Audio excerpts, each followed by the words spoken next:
자, 오늘의 종목 진단 시간입니다. 자, 오늘 첫 번째 종목은 아시아나 항공이죠.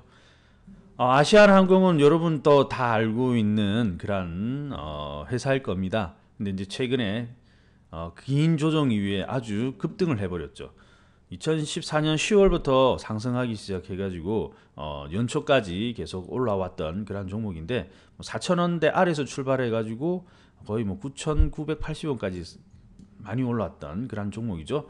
자, 근데 지금 보니까 거기에 대한 이제 단기 상승에 대한 그 피로감으로 인해서 이제 조정이 들어왔습니다. 그래서 지금 계속해서 이제 가격이 하락하면서 조정 중인데요.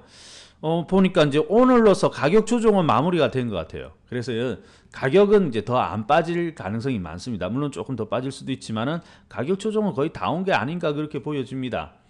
자, 그러면 여기서 그러면 아시아나항공이 바로 또 상승을 하느냐? 그렇지는 않을 거예요. 그죠? 한번 이렇게 조정에 왔기 때문에 당분간은 이제 등락을 반복하면서, 즉 들었다가 또 한번 빠졌다가 들었다가 빠졌다가 이런 과정을 반복하면서 행보 조정을 좀 할 듯 그렇게 보여집니다. 그리고 그런 과정이 또 나와야 되는 거죠. 바로 갈 수는 없죠. 주식은 항상 바로 단숨에 달려갈 수는 없습니다. 어느 정도 이렇게 오르고 나면 그 상승에 대한 조정하고 또 옆으로 이렇게 쉬고 또 준비가 되면 또 가고 이런 과정을 거쳐서 가는 거죠.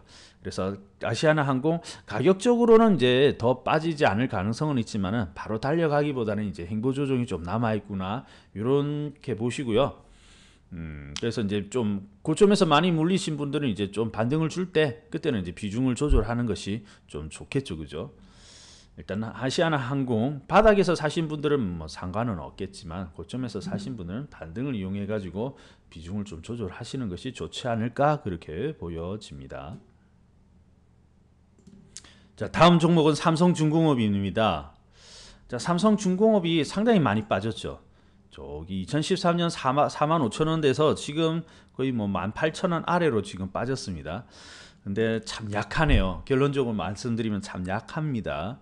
그래서 삼성중공업 최근에는 이제 가격은 더 빠지지 아니하고 이제 옆으로 이렇게 하나의 박스를 만들면서 지켜주고는 있죠. 그래서 가격적으로는 빠질 만큼 다 빠졌는데 중요한 것은 가격이 아니고 추세이거든요. 추세가 살아있어야 되는데 아직까지는 하락하는 추세 돌파를 못했죠. 가격만 더 안 빠질 뿐이죠. 근데 가격이 많이 빠졌다고 해가지고 이게 바닥이냐? 그러지는 않아요. 바닥권이 있거든요. 바닥에서 계속 행보하면서 만드는 그것이 있는데 이 바닥권이 언제 끝날지 알 수가 없습니다. 곧 끝날 수도 있지만 생각보다 길어질 수도 있어요. 그래서 추세가 나오기 전까지는 아마 약한 모습을 많이 보일 듯 하고요. 그래서 삼성중공업을 가지고 있는 분들은 좀 지루하실 겁니다. 그 사이에 치수는 그래도 많이 올라왔지 않습니까? 그럼에도 불구하고 삼성중공업은 못 가더라. 그러면 이건 약한 거예요. 그래서 여러분이 비중을 좀 많이 줄여주시고요. 물론 반등도 나옵니다. 반등은 나오지만은 그렇게 썩 강하지는 않을 듯. 물론 장기 보유하면 또 올라오겠지만 좀 많이 지루하실 듯 합니다. 그래서 삼성중공업 가격으로는 가장 싼 자리지만은 한 2만원 근처 올라올 때도 좋고 아니면 뭐 어차피 강한 종목으로 갈아타려면은 지금 갈아타시는 것도 좋다 그렇게 말씀드리고 싶습니다. 삼성중공업 약하기 때문에 비중을 좀 쪼개어 보시는 것이 좋겠다 그렇게 말씀드리겠습니다. 자, 다음은 대우건설입니다. 어이구 대우건설 요 사이에 이제 많이 하락을 했죠. 9,000원에서 7,000원대까지 하락을 하였는데요.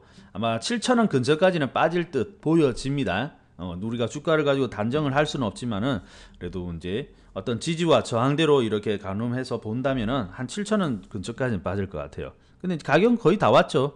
9,000원 위에서 보면은 이제 빠질 게 많이 있지만은 현재 7,100원대니까 거의 다 온 건 다 왔습니다.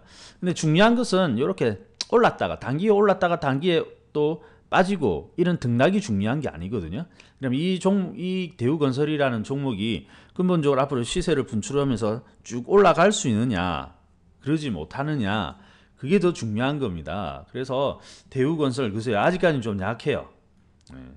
전체적으로 보니까 어떻습니까? 2007년부터 해가지고 계속해서 빠지고 있죠. 그래서 저점과 고점이 이렇게 계속 낮아지고 있다는 것은 아직까지는 하향 추세다. 그래서 하향 추세에 있는 종목은 어떻습니까? 계속해서 빠지죠.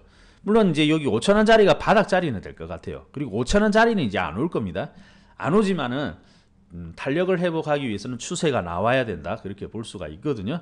그래서 대우건설도 여러분 뭐 좀 많이 비중을 가지지 말고 소량으로 보시고요.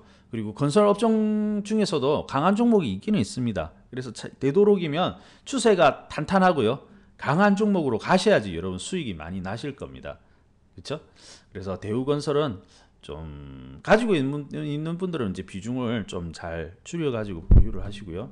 신규로 접근하겠다면은 차라리 대우건설보다는 다른 같은 업종 중에서도 더 강한 종목을 보는 것이 더 좋지 않을까 그렇게 보겠습니다. 다음은 포스코 플랜텍입니다. 주의를 받았습니다. 주의를 받고 오늘 한가 가까이 하락하는 그런 나쁜 모습을 보여주고 있죠. 최근 보면은 포스코 플랜텍은 이제 울산공장 설비 축소를 검토한다는 소식과 함께 그리고 신용 등급이 강등되었다라는 그런 연속 악재가 나오면서 주가가 많이 하락하였죠. 자, 근데 뉴스 악재가 나왔기 때문에 빠진 건 아니고요. 지금 이런 종목을 보면은 근본적으로 어때요? 추세가 계속해서 흘러내렸죠. 그래서 추세가 흘러내리는 동안에는 가까이 가면 되지 않습니다. 그리고 최근의 모습을 보면은 반등은 좀 시도를 했거든요. 추세 반등은 시도하지만은 이내 흘러내리면서 지지를 하지 못하고 3,500원 정도를 지지하지 못하고 이렇게 쭉 빠져버리는 모습이죠. 이렇게 되면은 지지에 실패하면 추세 전환도 실패입니다. 그 더욱이 신저가가 났죠. 그래서 역사상 신저가가 났는데 역사상 신저가가 났으니까 이제 주식이 그만큼 싸진 게 아니냐. 악재가 물러가면 이제 상승할 것이 아니냐 이렇게 단순하게 생각할 수도 있는데요. 그렇지 않습니다. 제일 좋은 것은 지속적으로 상승하는 거죠. 그리고 신고가가 나는 것이 제일 좋습니다. 그럼에도 불구하고 얘는 상장일에 역사상 신저가가 났다. 신저가 가까이는 됐죠. 2008년이 가장 싼 자리인데 이렇게 되면 너무 힘이 없는 겁니다. 이렇게 되면 굉장히 나쁜 모습입니다. 그래서 이런 나쁜 모습의 주식을 가지고 좀 본전에 오기를 기다리느니 차라리 강한 종목으로 가가지고요. 거기서 회복하고 또 수익권으로 돌아서는 것이 더 중요하죠.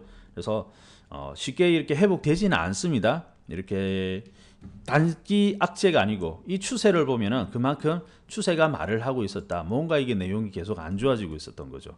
그래서 그런 것들을 이야기를 하고 이미 이야기를 하고 있었기 때문에 포스코 플랜트는 빨리빨리 비중을 쪼개 가지고요.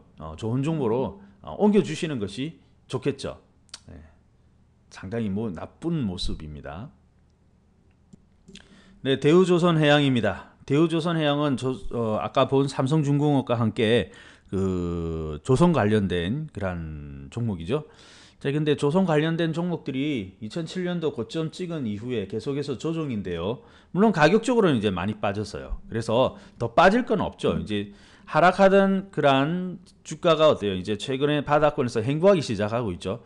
근데 횡보하면은 이제 바닥권일 뿐인데 바닥에서 급등 없습니다. 주식 격언했죠. 바닥에서 급등 없다. 그럼 바닥을 다지는 시간도 한참 걸릴 겁니다. 그래서 이런 종목들은 지금 추세가 약하고 힘이 별로 없어요. 그래서 우리가 수익을 내기 위해서는 자꾸 강한 쪽으로 가셔야 됩니다.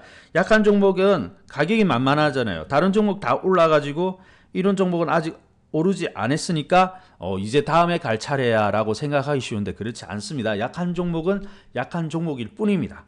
시장에서는 어때요? 가는 종목이 또 가죠. 그렇기 때문에 대우조선해양은 비중을 자꾸만 축소를 해주세요.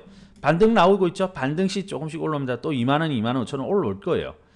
그러면은 반등시마다 좀 비중을 줄여주세요. 물론 2만원 뚫고 나면은 조금 더 올라갈 수는 있습니다만은 이것은 반등일 뿐이지 큰 추세는 아닙니다. 그렇기 때문에 이런 종목들은 반등시마다 비중을 자꾸 쪼개가지고 지금 시류에 맞는 시장 상황에 맞는 종목으로 자꾸 갈아타려고 마음을 먹으셔야 되겠죠.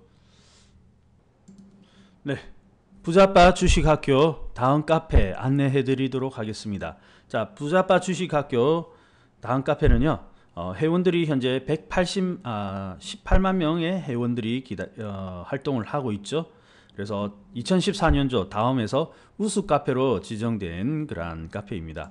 자, 검색창에서 부자빠 주식학교라고 이렇게 검색을 하시면 뜨게 되죠. 그래서 여기로 여러분이 오시면은 다양한 그 시황과 여기 시황이 나와 있죠. 시황과 그리고 여러분들에게 필요한 그 계좌 진단 그리고 종목 진단을 해드리고 있죠. 그리고 부자빠 주식학교 회원들은 최근 어떻게 수익이 나고 있는지 그런 회원들의 후기가 있고요. 그리고 회원들의 실제 계좌가 공개되어 있습니다. 그래서 여기서 여러분 많은 자료들이 있으니까 공부를 하시고요. 그리고 필요한 종목 진단하시면 되겠죠. 자, 부자빠 주식학교 많은 이용 부탁드리겠습니다.